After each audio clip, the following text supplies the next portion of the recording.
5 வாழ்தல். அன்னம் என்பது தாய்மையின் மற்றும் பாசத்தின் சின்னமாக கருதப்படுகிறது. இதனால் குடும்ப உறவுகள் வலுப்பெற உதவுகிறது.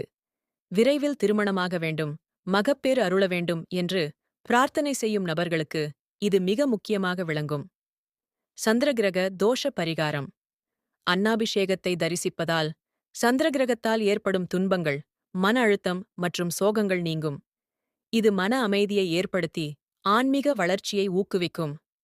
இறை அருள் கிடைக்கும் சடங்கு. ஆன்னம் கொண்டு சிவனை அபிஷேகம் செய்வது மனித வாழ்க்கையின் தலைசிறந்த செயல் என புராணங்களில் குறிப்பிடப்பட்டுள்ளது. இதன் மூலம் இறை அருள் கிடைத்து அனைத்து விதமான துன்பங்களும் விலகி வாழ்க்கை சீராகிறது. திருவண்ணாமலையில் அன்னாபிஷேகத்தின் முக்கியத்துவம். திருவண்ணாமலையில் கார்த்திகை தீபத் திருவிழாவுக்கு முன்பாக அன்னாபிஷேகம் மிகப் பிரசித்தமான நிகழ்வாக நடைபெறுகிறது.